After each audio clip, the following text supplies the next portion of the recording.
Good afternoon, everyone. Welcome to the third annual Nutrition Alumni Panel, where we showcase innovative careers that University of Delaware alumni have forged with their nutrition degrees.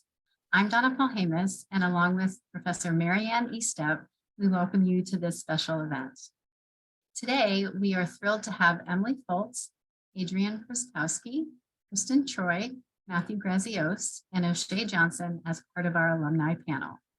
We welcome those attending in our audience, including nutrition program alumni and faculty, as well as current undergraduate students majoring in nutrition, nutrition and dietetics, nutrition and medical sciences, as well as graduate students in our dietetic internship, combined master's dietetic internship, master's in human nutrition, and PhD in nutritional sciences, and other interested UD and high school students. Next slide. I hope you were able to sign on early for our pre-event showcase presentation that highlighted 60+ University of Delaware nutrition program alumni and their careers. The goal of our presentation today is to show the innovative career paths that our nutrition alumni have forged using their degrees in nutrition.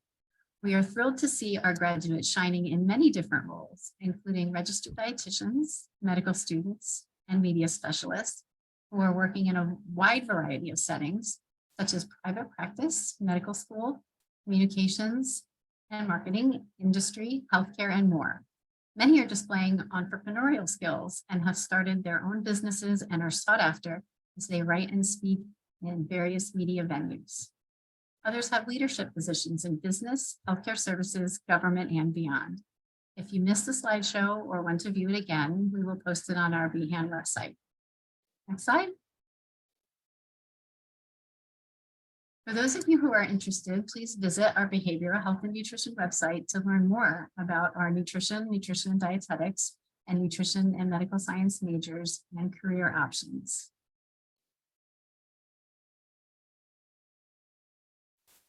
Today, we are going to hear from 5 UD nutrition program graduates whose careers are unique and highlight the skills and spirit that we see in so many of our graduates.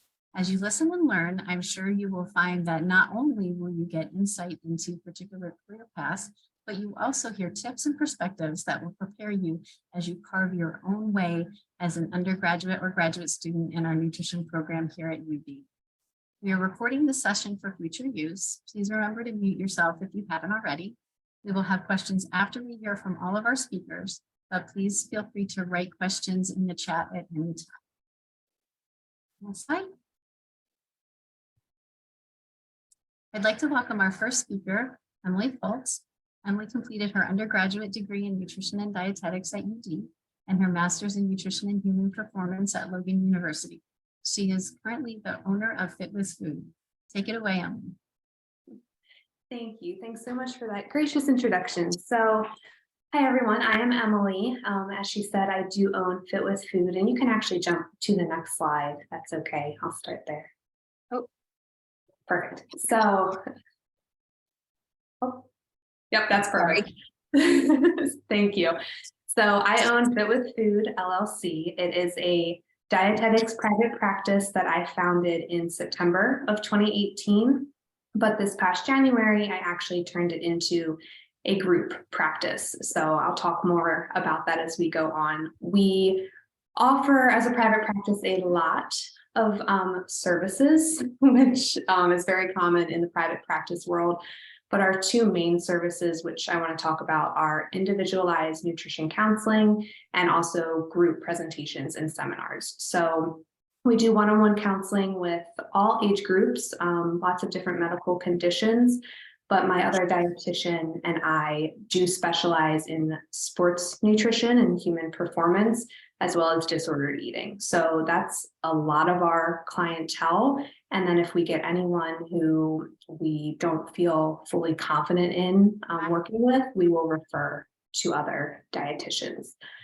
So we offer in-person and virtual appointments as well, which has become a new, virtual sessions have become very popular over the past couple of years. So that's been really wonderful. And we also take insurance, which is something else that It's a whole nother topic, of course, in private practice world, but group presentations and seminars is a big thing we've been doing as well. So we've been talking to USA lacrosse teams, USA swimming, a lot of professional teams, even just nationwide, not only nationwide, but also internationally. So I'm really excited to see where that goes. You can go to the next slide. Okay, so all of us, as we're getting into our careers, definitely have our own stories of why we were interested in that topic. So for me, it's a very long-winded story, but long story short, my entire life I was really sick. And then by my senior year of high school, I was finally diagnosed with celiac disease, and 18 years of being sick, everything just kind of became much simpler for me. So I thought to myself, what do I have to do to help other individuals prevent this from happening? And that was to become a dietitian for me. So I found my interest in nutrition, and I went off to University of Delaware to get my bachelor's of science in nutrition and dietetics. Fell in love with the school and the program and the professors. So I continued on, luckily got into the dietetic internship, and I did do my I did their distance program, so I could stay in the state of Maryland and District of Columbia as well for my rotations. When I finished the internship and passed the RD exam, I actually started off in long-term care. So that was my first position. And then after a few months, my one of my rotations, my inpatient clinical rotation from my internship, had a position opening. So they reached out to me, and I jumped over to work at the hospital in Baltimore. I worked on the ICU floor, the general med surg floor, but the orthopedics floor is where I really thrived, and I started to find more of my specialty. So our hospital works with a lot of professional teams, including the Baltimore Ravens, the Orioles, the Wizards, and I started to kind of do some outreach with the sports medicine side of the hospital. From there, I decided I wanted to study more about sports nutrition. So I went to Logan University, an online program, and I got my master's of science in human nutrition and performance there.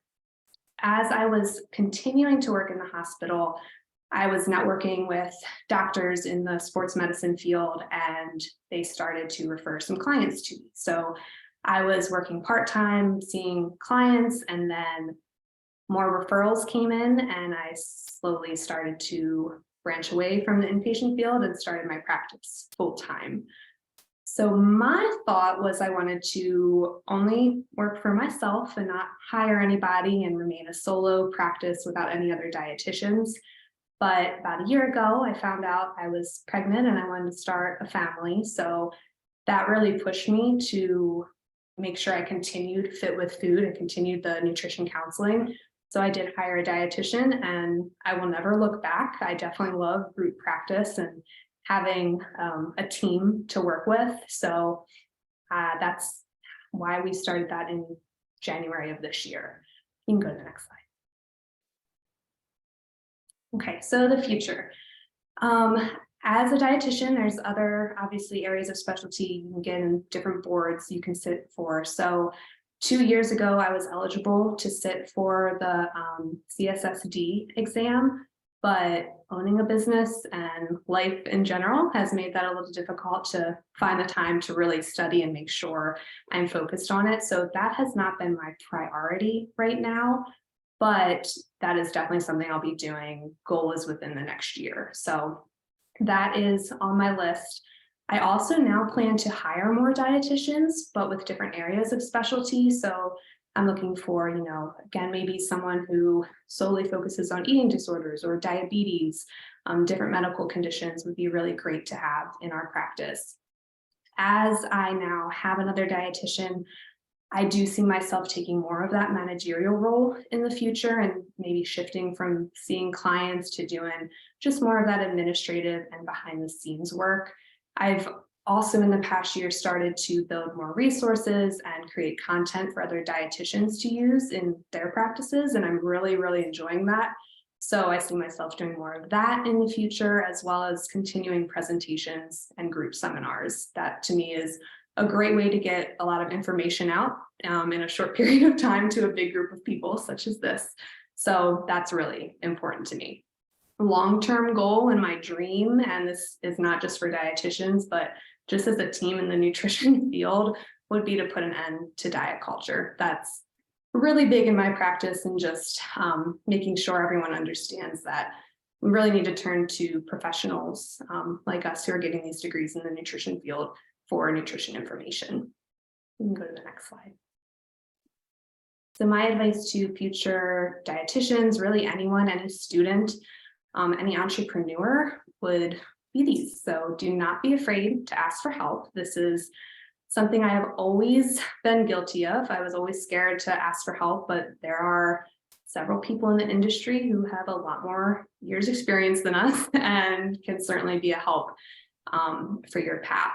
Also, make sure to listen to your gut.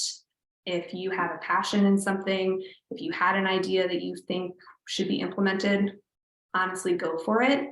Your gut is likely right.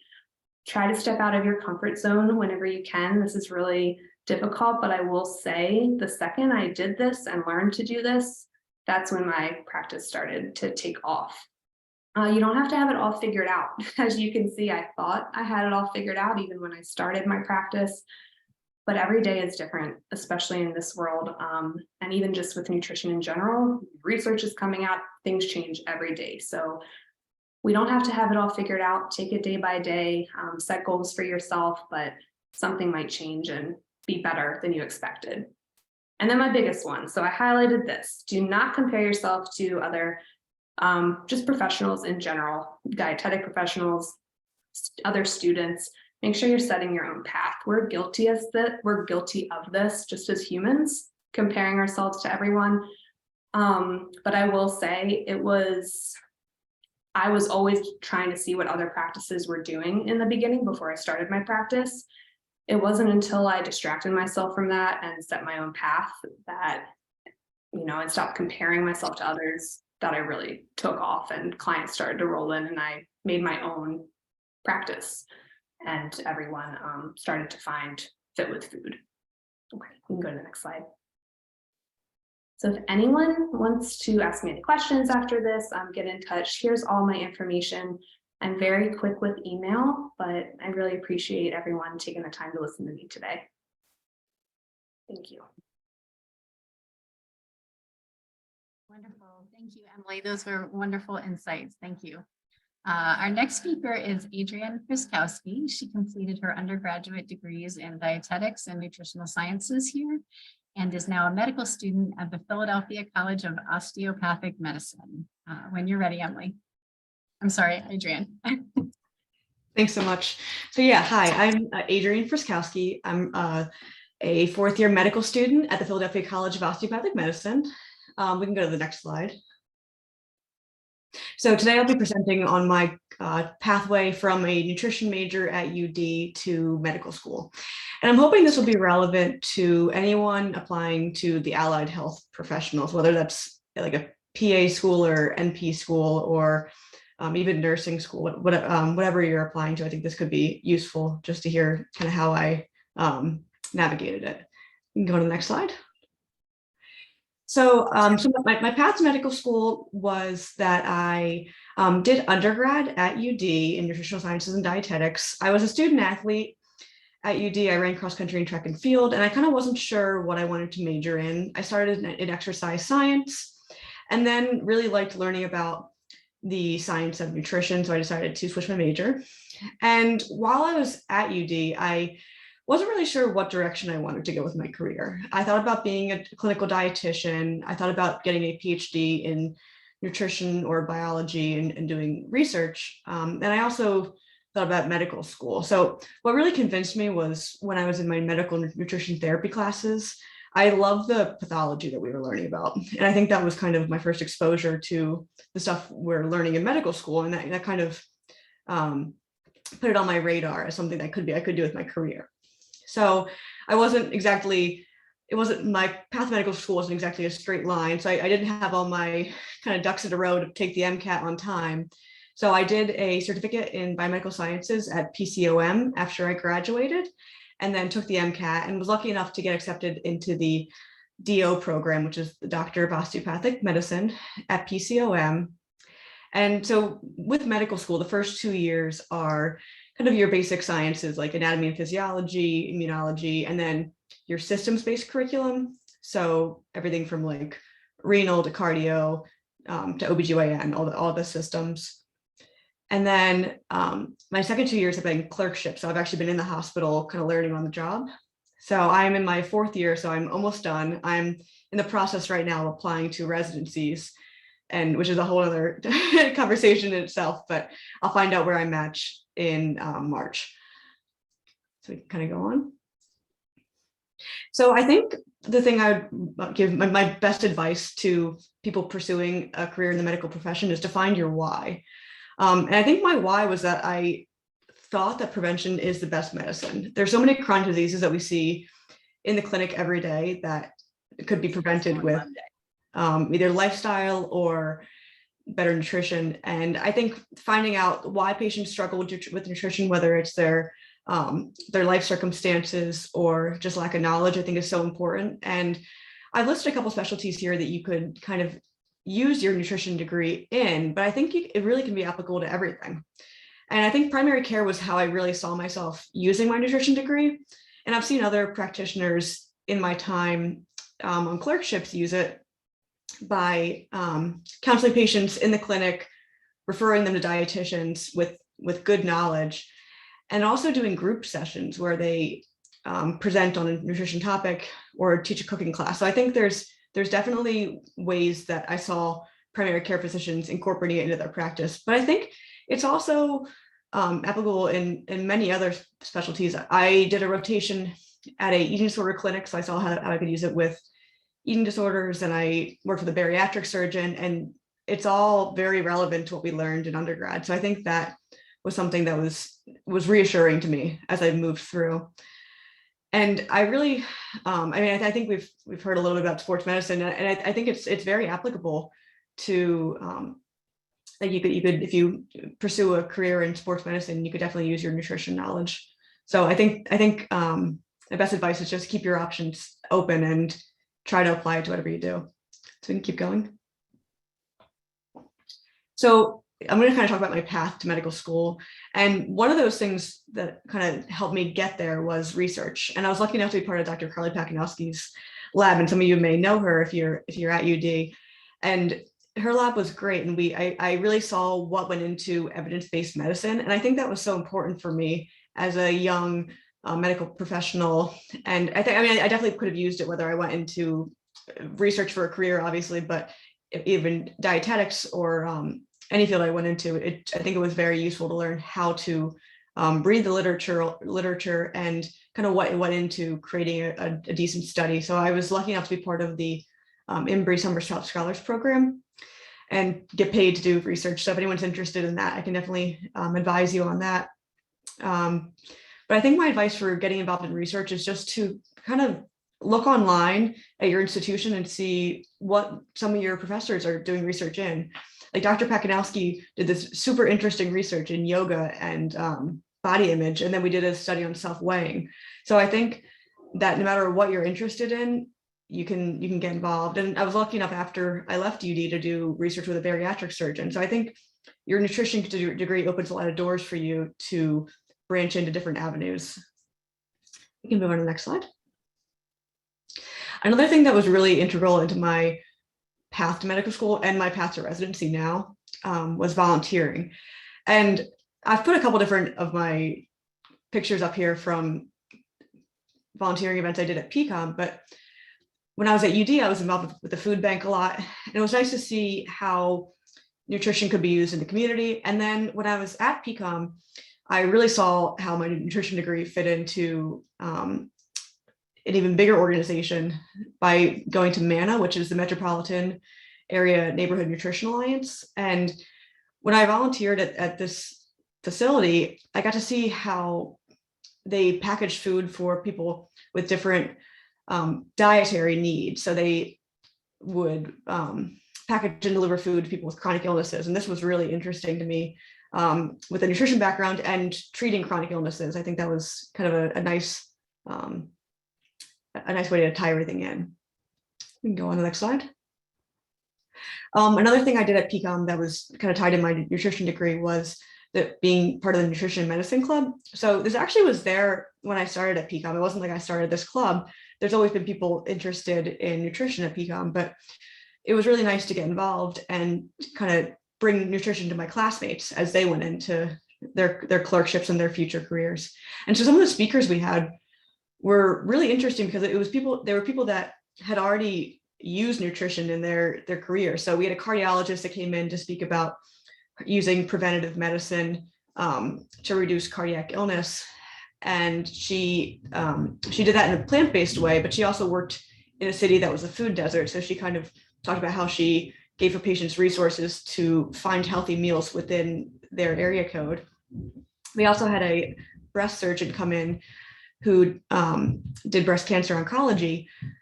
And she talked about how she supported her clients or patients while they were going through breast cancer with proper nutrition. And then we also had an obesity medicine doctor who talked about how he supported his patients both with dietary advice, but also medication. So I think it was interesting seeing how people incorporated it into their practice.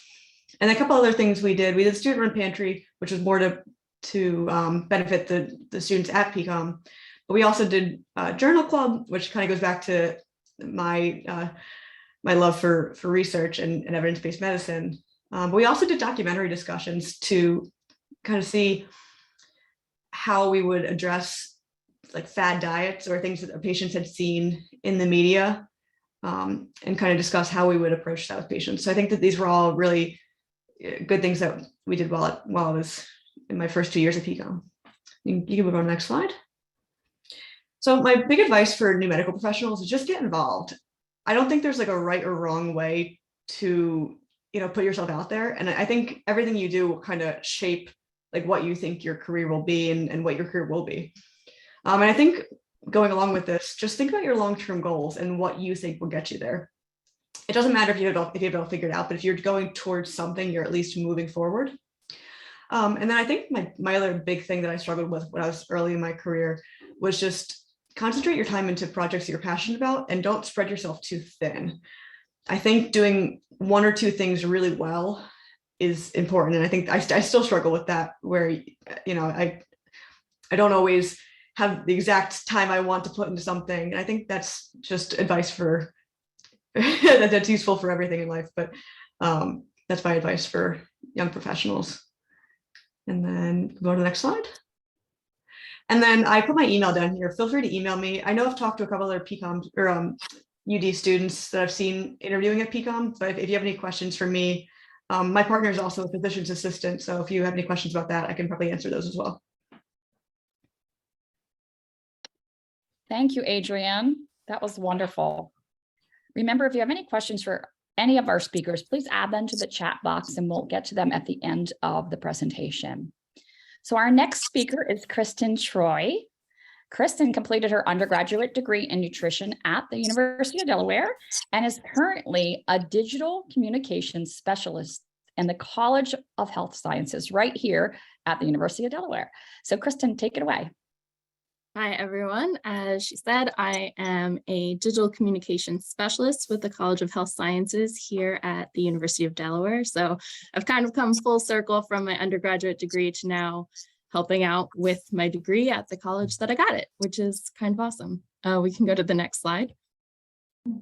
So the degrees that I had, I came into my undergraduate journey at UD with a nutritional sciences bachelor's. That was my intention because I knew that with that, it would set me up for physical therapy school. And coming in, I had been an athlete, a competitive swimmer and runner. So I was coming in with all of this athletic background that I was like, yes, I've had physical therapy. I want to be that person for somebody else. But I also have this really big interest and passion for nutrition and how they play together. So I was really excited for that path. And then I had my Intro to Nutrition Professions class, which opened up this world of what nutrition professions could be, because prior to coming to college, I had no idea what those were. So it was really nice to see all the things that I could do. And with sports, dietetics, and specializing with athletes, that was of a huge interest to me.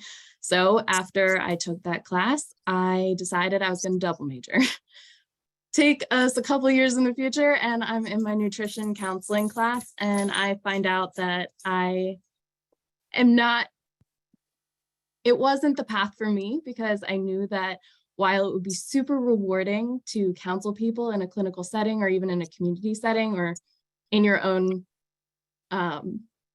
practice like Emily does, I think for me as an empathetic person, it would be too taxing on my mental health for myself.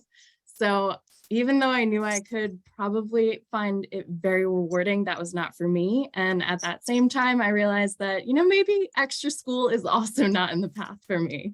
So I pivoted, and thanks to some of the internships I did while I was pursuing my double major, like a social media marketing position with Newark Natural Foods, and being a resident assistant and working with residents to work through some of the things that they were struggling with, that also compounded with the fact that counseling was not for me. But then like the social media marketing and I worked as a leasing consultant. And those two things helped me decide that I really found digital marketing interesting and I wanted to pursue that further. So I added an interactive media minor, and I took a few classes in web design and communications, and I was in love.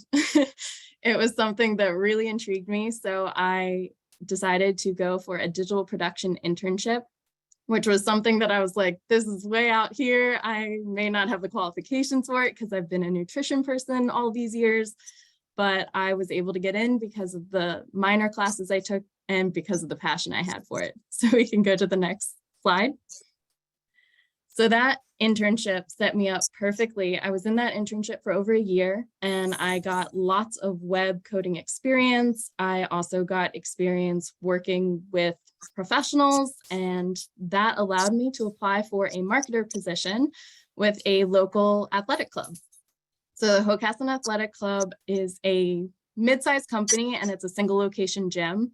And they have an in-house marketing department, and it was of 4 people. So coming in entry level, barely any experience in marketing, but I did have that background in nutrition, which they thought would be a great asset for their blog and print magazine.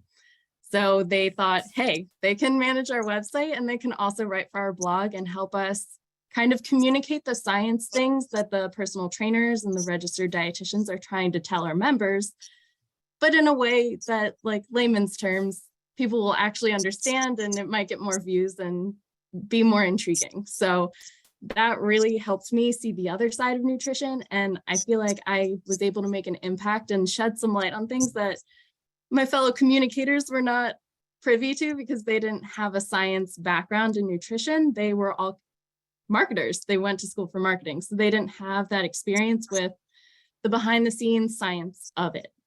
So I was able to help with our social media and help our registered dietitians get a little bit more visibility and help our members understand what registered dietitians do. I was able to help our personal trainers communicate how nutrition and exercise help you.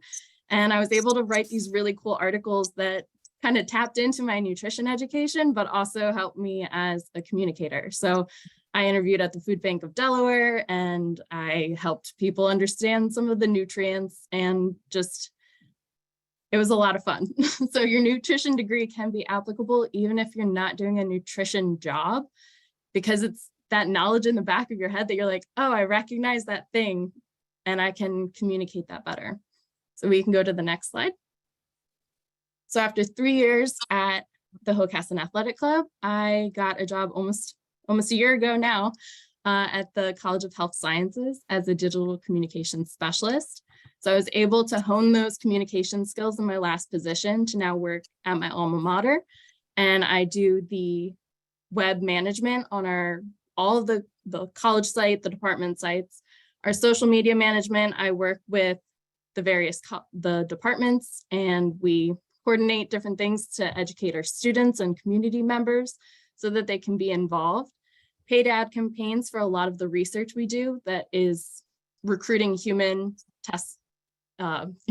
human subjects for the different research, and graphic design for different things within the college. So my nutrition degree isn't being pulled upon as much within this position because I'm a little bit further away from it, and I have all the wonderful people in the Department of Behavioral Health and Nutrition that are the people in between giving me the information. But it does help from a communications aspect because I was a student. So as I'm working on the social media and the website, I'm like, hey, I know what students might be thinking about this because I was one of them. And now I can help give nutrition and a little bit more visibility within the college, because a lot of people know exercise science, but not everybody knows nutrition. And I'm a prime example because I came in not knowing the nutrition professions you could do. Next slide. So I don't like to say a typical day in my life because no day is the same because I do so much of the digital communications. So a typical week would be about 40% of my time is spent on our website. So this is just updating the homepage, the different department things. This morning, I spent 4 hours working on different faculty pages and updating their information. 20% of my time goes to the social media. So communicating with people and setting up meetings to take videos of them, putting captions on videos so that we can upload them, and planning out what kind of information we want to put out there and reaching out to the people that can help me get that experience and the knowledge communicated out to the wider audience. 15% goes to graphic design and 15 paid ads. And then 10% of my time is spent in meetings. I think a lot of professional jobs, you're going to find a lot of time gets put in meetings. So it's good to just see if you're not in a clinical setting or in a medical position, you're going to have quite the breakdown of what you're doing every day. And even in a medical position, I'm sure Emily and Adrian can attest to that, you're putting a lot of different time into a lot of different buckets. So you have to be really good at time management. Next step. So the tools I use on a daily basis are the Adobe Creative Suite, Adobe Experience Manager, and WordPress. Those two are our website hosting. So I got a lot of experience with WordPress when I was an intern, and Adobe Experience Manager, I had to learn it on the job when I got hired. So I did a lot of outside of work time to learn these platforms. And I think with any job, that's something that's really important to do, is if you have the opportunity to educate yourself on the programs that the job is looking for outside of work time before your interview, if they list the programs they use, or when you're getting hired and they're expecting you to have some type of knowledge of these things, just dedicate some time every night to just go over these things. And that's going to really help you stand out from other applicants and other employees. Hootsuite, Meta Ad Center, and Canva and Linktree are all for social media stuff. So I spend a lot of time on all the social media platforms. Next slide. So advice from somebody who still doesn't know what they want to be when they grow up, because pretty much every year I have a different idea of what I want to do. And that'll be the case for most people, because you're always taking that next step of what can I do next? So Emily had mentioned that she wants to, potentially go to managerial, and Adrian's going on to do her doctorate. So there are different things that we're working towards, but for me, it's a little different because I know I most likely will not be going to school again. So for me, it's just finding that passion and what drives me on a daily basis that I want to spend all of those working hours each week doing. And that's the same for all of you. So while you're in college, high school, wherever you are currently, figure out what you're really passionate about. What are you interested in? What is the thing that makes it feel effortless to do? So for me, my classes with nutrition were interesting, but they didn't feel effortless in any sense of the word. Science was hard for me, But when I took my coding classes for websites, effortless. I was so excited to get homework for those classes. Like I was shocked. I was like, do people feel this way with their nutrition classes? And I would just advise like, do your extracurriculars, do your fun things, hobbies. What is it that drives you to want to do that thing?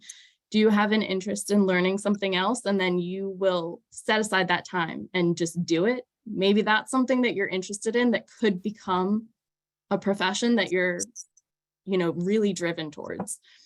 And then find out what skills you have that you can apply to that passion.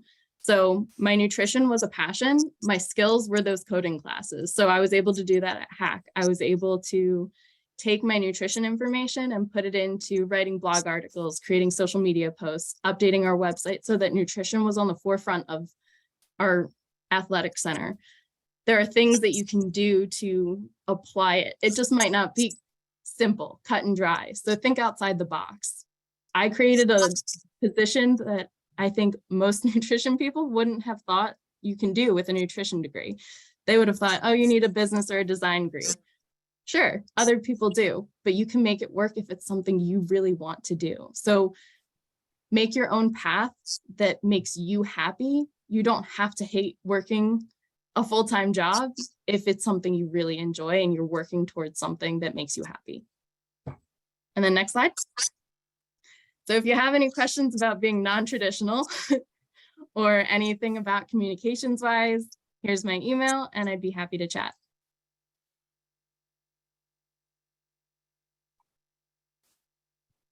Wonderful. Thank you, Kristen, for those wonderful insights. I'm pleased to welcome our next speaker, Matthew Grazios. He completed his undergraduate degree in nutrition science here at UD, his master's at Penn State University, and earned a PhD in Columbia University. And he is currently the Director of Nutrition and Regulatory Compliance at Chobani. Take it away, Matthew. Awesome. Thank you. And can everybody hear me okay? Good. So good afternoon. My name is Matt Grazios, and thanks again for having me to share a little perspective on my career here.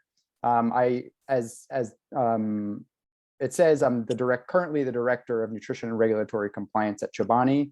I've had that role for about 6 years now, and I'll walk through a little bit more about what my typical day looks like. And I'm also from Northport, New York, living on Long Island now currently. You can go to the next slide. So I started a little bit about my background. I started at UD, much like Adrian described, with a bachelor's in nutritional sciences, thinking I would be pre-med. I know that major fulfilled all the med school requirements, but turns out I was more interested in nutrition research. So that led me to both Penn State and then Columbia to finish my doctorate in nutrition, more of an applied behavioral type focus on the nutrition side. A couple notable internships and experiences that I've had, just to note that these kind of span across different sectors from, government, private foundation, the Department of Health, public health agencies. So those gave me a little bit of perspective about how different sectors, if you will, sort of the type of work and perspective that you'd expect from those experiences. Next slide. So now I can share a little bit about my role and what a nutritionist might do in the food industry. Nutritionists and registered dietitians are invaluable, I would say, in ensuring that foods that we eat are not only safe, but they're healthful and they're accurately labeled. In my current role, I'm tasked with verifying things like the accuracy and compliance of nutrition facts, like the example you see here, approving different ingredients that we may use in our formulations, and verifying that claims are evidence-based and science-based. So some of the claims examples, you may not be so familiar with what is a claim, but I'm sure you see them every day in the packaged foods that you eat. So these could be claims about a dietary practice like vegan, vegetarian, or kosher. They could be claims about nutrient content, so protein packed, low carb, no sugar, and other sort of dietary or diet suitability claims like keto, paleo, Mediterranean, things like that. You may already be aware that there's a considerable amount of science, nutrition science, that goes into all these claims. So some other examples you might be familiar with are claims like health claims or structure function claims. So for the example seen here, like Cheerios can help lower cholesterol. That's an example of a health claim. And behind that one simple claim, there is a multitude of clinical nutrition science that claim is based on. Similar with structure function claims, can support eye health, can support brain health, those types of claims. In addition, safety assessments of ingredients are something only nutritionists can uniquely support, with obviously all the science between dietary exposures and safety and toxicological studies. So nutritionists have that unique understanding about how foods fit in the diet and how their components act on health. Lastly, nutritionists are integral parts of communications teams. Most of my day, I work very closely with our nutritionists, our communications teams and our marketing teams to review press releases, different communications, different advertisements, all with the guise of ensuring that these are factual and science-based. Nutritionists can also help support or respond to consumer questions about the role of foods in a healthy diet. How do they fit? What are their benefits? And what things you should watch out for? And as a part of a marketing team, nutritionists are unique at offering insights into how consumers think about foods and how we can market and position different foods. So for a marketing team, the nutrition background is super helpful. Next slide, please. And to end, I just want to share a couple of thoughts or perspective on advice that I've gained across my experiences. First, like I said, definitely look to different sectors for internships, or even just reach out to different professionals across those sectors, much like you're doing here, just to get a sense of how each different sector provides a unique perspective about how nutrition impacts health, and how you can be supportive, and how you can touch consumers in their journey towards healthful diets. And that helps you to understand where you fit best, of course. If you do intend to work in the food industry, if you were interested in some of those responsibilities or tests that I shared, definitely use your nutrition background to your advantage. Every modern food company today needs a nutrition team, if not a whole department, right? Nutritionists, like I said, offer unique insights. You all are whizzes with numbers and nutrients and how they fit into an overall healthy dietary pattern. And you can understand how those foods can be tweaked or bettered to have a better public health impact. So in my role as a hiring manager, I specifically looked for folks with that registered dietitian credential, because I know that's important. And I know the sort of experience and knowledge that comes with. I should also say, for my role, you definitely don't need a doctorate. A master's and an RDN credential would be enough for my role. It's certainly more about the experience you have in the industry, and obviously how you market yourself. So that's a way to underscore the importance of different internships, if you can find them in industry or other nutrition communications agencies or other sort of food industry services that exist. And if you're on the fence about working in food industry, keep in mind the sort of public health impact you can have working for a large food manufacturer. Consider that just small tweaks to the nutrition content of foods that are widely consumed, like for example, yogurt.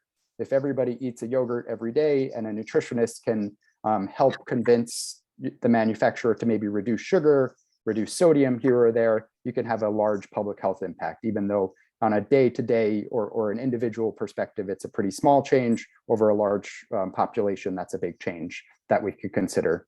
And slowly over time, we could sort of work towards a more healthful food system in that way. And nutritionists are integral in most food organizations to help set these different food standards or nutrient criteria, either for new product launches, for marketing to kids, or for major reformulations like sodium reductions or sugar reductions, which are happening all the time. And if you're not interested in food industry, but you were interested in some of the regulatory functions I described, definitely consider a role with FDA or other state regulatory agencies or public health agencies. They'll do much the same sort of regulatory compliance tasks that I described, but obviously from a different perspective. And their role is more to ensure that food manufacturers are all playing from the same rule book, all following the same laws and regulations. And then in that same way, you can have that same public health impact again at a regulator as you would at a food manufacturer. So that's all that I have to share. I think you have my email here. Please reach out with any questions, and I'll be around for questions if you have any. Thank you, Matt. That was a great presentation. I'm getting so many ideas for guest speakers for my classes in the future. I'm so excited.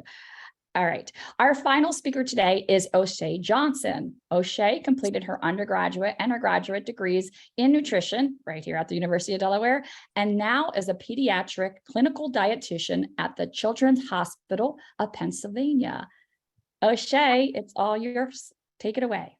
All right. Thank you, Marianne.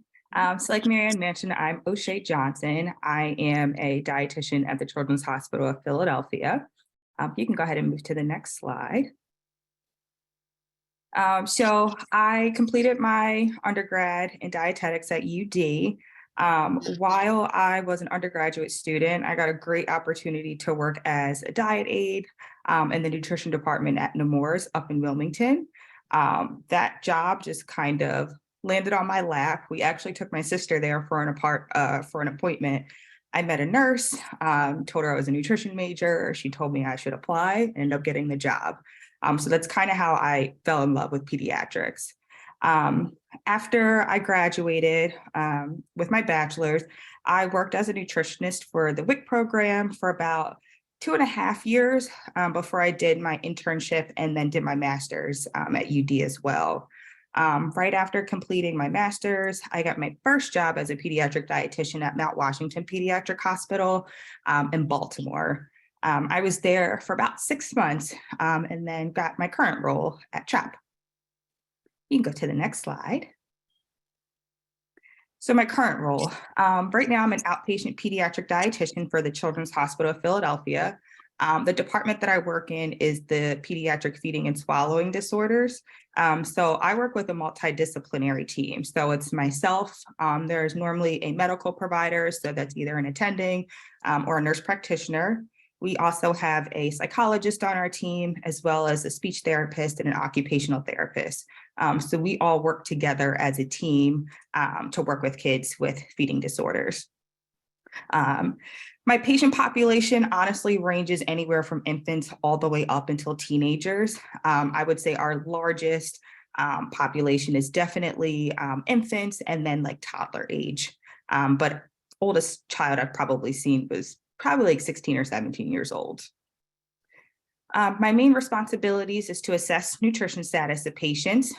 So to look at their weight, look at vitamin and nutrient intake, look at their oral intake. If it's a tube-fed patient, looking at what they're getting in from their tube, and then develop interventions to improve their nutritional status. Some of the other roles that I have in the department that I work in is to work in our intensive behavioral feeding program. So this is our program in which children are actually getting therapy for their feeding issue. And we also have a new clinic that we started, which is our malnutrition clinic. So this is strictly just seeing kids with malnutrition. And I work with a physician to kind of correct the malnutrition. You can go to the next slide. So typical day for me, I'm in clinic most of the time. So just like a normal clinical dietitian, pre-charting for the patient before they arrive.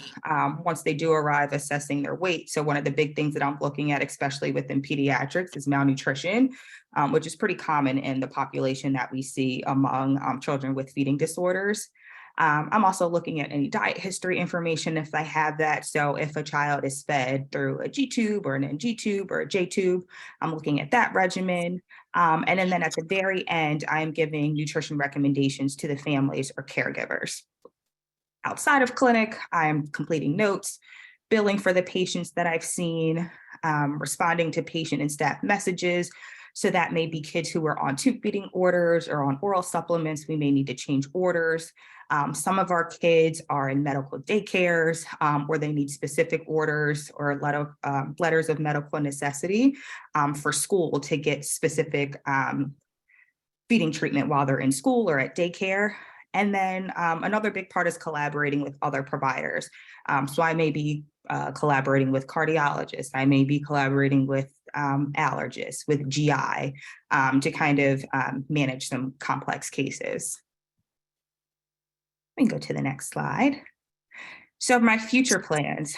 When I did my master's at UD, I got really interested in research. And now being in my role for almost 3 years, I'm recognizing we do have a lot of things that we do not know when it comes to pediatric feeding disorders in terms of how to treat that.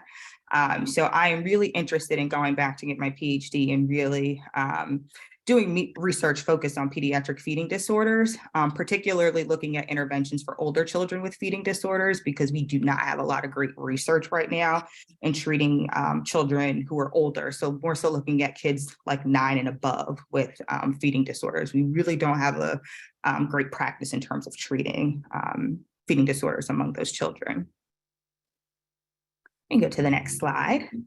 I would say my biggest piece of advice is definitely networking. I think just from networking, it definitely helped me get into a lot of the different positions that I had within pediatrics. It is pretty hard to get into pediatrics. So I think, just networking and getting to know people who are within the field can definitely help if that's something that you're interested in. Volunteering is also very helpful as well, too. And that kind of goes back to networking. I would also say take risk. Sometimes that means going to a new city or a new state, which I went to Baltimore. I'm from Delaware, so I went to Baltimore for a short period of time to really kind of get my foot in the door as a pediatric dietitian. And then luckily something, opened up closer to home for me later on. I'd also say be open to different opportunities. Sometimes you think that, maybe doing one thing or going through one path is the way to go, but that necessarily isn't true. And that kind of leads to my last one is let go of expected plans. When I first graduated, I did not get into the internship and I thought my life was over. It was not. So it took me a little while to get to where I am today. And even though it took me some extra steps, there were some bumps in the road, I still got to where I wanted to be. So what I would say is it's okay if things kind of don't align in the straight path that you think it's supposed to take. That does not mean that you won't get to where you want to get to. I also realized I did not leave my contact information, but I am more than happy to leave name, phone number, and email for anyone who is interested in reaching out if you have any questions for me. O'Shea, can you go ahead and put that in the chat? Yes, and then absolutely. We'll make it available too when we post these slides. I sure can. Wonderful. Thank you, O'Shea. That was such great advice. Before we move on to our question and answer session, we do have a few thank yous that I would like to present. First, a heartfelt thank you to our presenters today, Emily, Adrian, Kristen, Matthew, and O'Shea. You have provided very valuable information and exceptional words of wisdom for our current students and future students. So we thank you for that. We also like to thank all the nutrition alumni that have shared their career paths by providing slides for our pre-panel presentation today, as well as the alumni who have provided the many hands-on experiential learning opportunities for our students. This is truly what makes our nutrition program at the University of Delaware unique. You've heard from many of our presenters today how many hands-on opportunities and experiential learning opportunities they had here at UD. So your mentorship is valuable to our students, and we thank you for this too. If there are any nutrition alumni that are interested in providing experiential learning opportunities for our nutrition students, either in person or in virtual, if you're from another state, We'll gladly take your name and number also if it's a shadowing experience or a special project or for community nutrition hours. That's one dear to my own heart. Just contact me and I can add you to our Google Drive for experiential learning for our students. All right, next slide, please. All right, and I also want to thank our founding faculty members that had started this program, Dr. Sandy Baker and Dr. Marie Kazmarski. They had this fabulous idea a few years ago to connect our alumni from our nutrition program with our current and future students and created this wonderful panel presentation. So we thank Dr. Baker and Dr. Kazmarski for that. And thank you also to the planning committee, Jody Allen, and nutrition dietetics student Kayla Vitalo. Thank you, thank you, thank you for your technical support. Donna and I could not have done that part without you for sure. And many, many thanks to Donna Pahamas. She started this back in the end of May. She had did a Herculean effort, contributed in making today's panel presentation happen for us. So we thank Donna tremendously for that. So now we'll move on and open the question and answer session. We've been compiling your questions from the chat box throughout the presentation. And if you still have additional questions, then we will go ahead and throw them in the chat and we'll try to get them to today also. If we don't get to your questions today, we can take them down and submit them to our presenters and see if they can get you an answer back to you. So we're going to begin and start posing these questions to our panelists. Donna, do you want to start with the first question? Sure, I can go ahead and pose one of the first questions. Emily, this first question is for you. What kind of business background did you need to get started, or any additional resources that were helpful to you as you went off on kind of this entrepreneurial venture to create your own business? Yeah, that's a wonderful question. I would have expected, to get an MBA, or I would need more of a business background, but a lot of what I did and a lot of what I've learned from other private practice owners, just business owners really, is to become an expert in your field. And then a lot of it is self-taught when it comes to starting up your business. So I made sure to gather all the outside people that I needed. I got a lawyer, I made sure I had an accountant, I made sure I had everything set up properly before even seeing clients and diving into it. No, I don't have a business background, but I certainly watched a ton of webinars from other private practices. There's a lot of fantastic Facebook groups. I jumped back into the Facebook world for dietitians in private practice, group practice, taking insurance. So a lot of it was self-taught and just reaching out to people who have done it in the past and are successful to really use them as mentors. And yeah, no business background for me. Even the marketing side of things, I learned that I love that. So I've been doing a lot of self-taught webinars and again, working with people in the industry to ask questions and get the answers I need. Thank you. I'm getting the second question, and the second question is for Adrian. Adrian, can you please comment on how you felt majoring in nutrition set you apart from other medical school applicants when you were going through the interview process?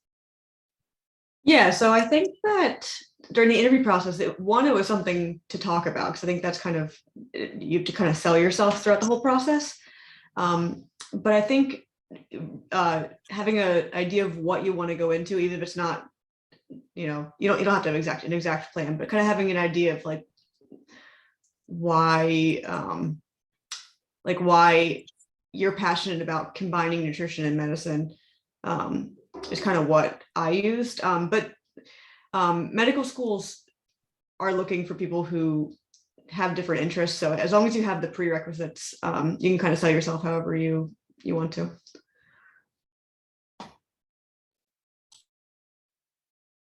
Don, you want to take the next one for Kristen? Sure. So Kristen, the question is, how do you use your nutrition background in writing promotional materials for the College of Health Sciences programs here at UD? That's a good one. So I like to when I'm writing the materials for the behavioral health and nutrition department, obviously I have a little bit more knowledge of the source of some of the education that people will get there. So I do use my nutrition degree when I'm working with BHAN, a little bit when I'm working with the other departments, but primarily with BHAN. And that's really just if somebody submits something that is very technical and reading very technical that maybe somebody without that education would have a harder time interpreting, or if it's an event or something, trying to get prospective undergrad students, I just take that under advisement in my mind. And I'm like, if I was not educated in this, or I ask my coworkers who are not educated in it, and they'll come to me and say, Kristen, I don't really know what this means. So then I can, you know, not dumb it down, but make it a little bit more digestible for people who don't have that background. And I'm able to simplify it in terms that are better able to be received. And that's really important for the website SEO. So on all the department program pages, I definitely take that into account when I'm looking at search engine optimization for the content on our website, so that prospective people are actually able to find the programs that they're looking for without having prior knowledge of what. So simplifying the terms so people can actually find the programs. Wonderful. That's a really great answer. And I'll just chime in that as director of the nutrition clinic here at UD, I am exceptionally thankful for your expertise in this area. So thank you. Wonderful. Thank you, Kristen. The next question is from Matthew.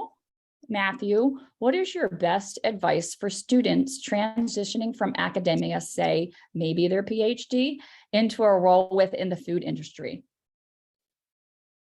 Yeah, certainly. That's a great question. So I think, as I mentioned, definitely internships or experiences. So reaching out to see where in the food industry you might find an internship. I know a lot of the large food manufacturers like ourselves offer internships for students of varying levels.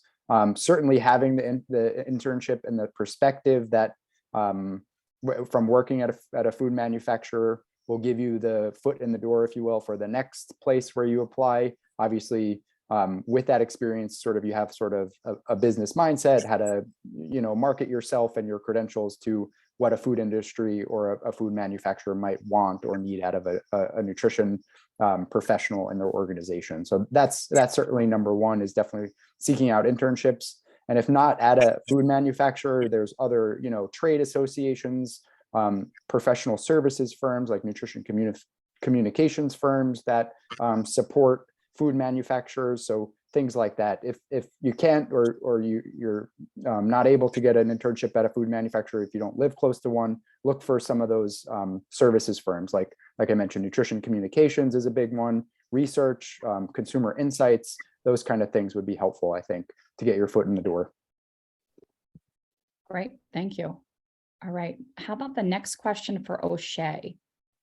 O'Shea, how can one volunteer to get into pediatrics? Can they shadow a dietitian in a hospital or a clinic, or are there paid experience ships? Thanks. So I would definitely say with volunteering, it does not hurt to reach out to dietitians that you may know. I know for me with Nemours, it was a little easier to volunteer because I did work there as a diet aide. So it was a little easier for me to kind of ask the dietitians there to shadow them. I could say most of the dietitians out there are pretty friendly. And if you have contact information, likely as long as it's something that's okay with the hospital and the policy, it's typically okay to do. So I would say volunteering and also paid work experience is also great as well too. I am more than happy to take people on to volunteer if they'd like, or just to shadow me, as long as, you know, we get through clearances and things like that. We have plenty of people shadow us through CHOP all the time. Great, thank you. Donna, would you like to ask Emily the next question? Yes, Emily, let me see here. There's a new question that I like. How were you able to find clients when opening your private practice originally? And what made you want to transition to a group practice? Yeah, so When it came to finding clients, I feel like the clients came before the practice and the business. So I had been working as an inpatient clinical dietitian at the time, and doctors in the sports medicine side of the hospital had heard about my passion for sports nutrition. So I started to work with them, network with them, and they had patients of their own that they wanted me to see. But unfortunately, there wasn't a setup for that in the hospital for it to be allowed. So it kind of just fell into my lap. And I started to see some of their patients. And from there, you know, the referrals grew and people started to kind of spread the word about me and how I can help with sports performance. So, and how nutrition in general helps with sports performance. So that's when I had to kind of shift gears and the practice fell into place and I really started the business side of things. I, in the beginning, yes, wanted to be just a sole single practice and be the only owner and not have anyone working with me. But starting a family while also having a business was really important to me, and that flexibility. So when I was pregnant, I started to reach out and worked with other dietitians who could be like contract dietitians for my practice. And I just fell in love with some of them. So I knew right then and there, I don't want this person working for anyone else. I need to figure out a way to hire them. So I currently have a dietitian named Michael who's working for me, and I'm just loving the managerial side of things. So I won't look back at being a single practice owner. I'm really excited about being a group practice now. Great. Wonderful. All right. The next question for Adrienne. Can you please comment how you felt like majoring in nutrition set you apart from other medical school applicants and where you were going when you were going through this interview process? Sorry about that. Do you want me to ask it again? I think did I answer that one? Did you answer that one already? No, it's okay. I think I answered that one. I was comment. Sorry, Adrienne. Here's That's another okay. question for Adrienne. What type of residency are you interested in? Yeah, so I originally was interested in family medicine solely, and I'm also a little bit interested in emergency medicine, and there's some combined programs with family medicine and emergency medicine. So I'm applying to all of them and kind of seeing how things play out in the match in March. Great. All right, I have another one for Kristen. Kristen, did changing your major set your path to graduation off, or were you able to stay on track? How did that affect the rest of your college? Yeah, so I was actually very surprised, but since I went in with nutritional sciences as my primary degree coming in freshman year, I took a lot of I took the max number of credits every semester for the first year. And that set me up really good. So when I added dietetics, I was already sort of ahead with the double major. So I had already taken a lot of those hard sciencey classes that would have impacted if I had been changing from a different major entirely, or if I came in as applied nutrition, which I think all the names for the majors are different now. But Right. I think nutrition was applied nutrition and nutritional sciences is nutrition and medical sciences now. But because I came in with the highest science level degree, changing to the lowest after 3 years didn't set me off at all. In fact, I had already completed basically all of my nutrition classes by the time that I decided to switch to applied nutrition. That decreasing to the applied nutrition and having all those electives, I was able to graduate a semester early. Wow. So it could have if I had gone the other way around, but because I started with the higher classes in science and the more specific classes, I was able to graduate early. Great, thank you. Donna, do you have a question for Matthew? Yeah, we have a question here that says, what are some keywords to search for nutrition jobs in the food industry similar to what you do? Yeah, certainly most departments or positions like mine, you may call regulatory compliance, regulatory affairs, nutrition compliance is another way you might find it.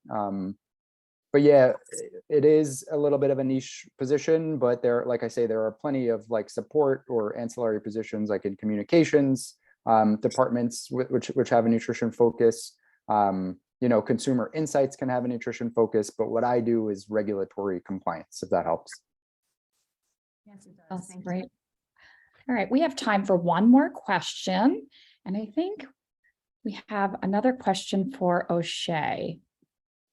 Okay, O'Shea, what is the most challenging part of your job working in shop, and how did you adapt to that change?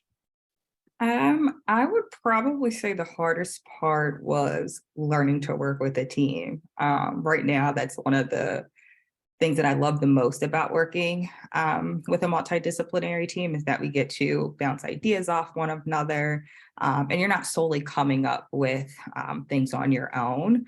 But I think that was the most challenging part for me initially, was definitely working with different people from different areas with different personalities. But I can certainly say I love the team that I work with. We all get along so great. And that's one of the things I love most now about my job. That's wonderful. That is, building relationships can make it or break it, right? Wonderful. Okay, then that brings us to the end.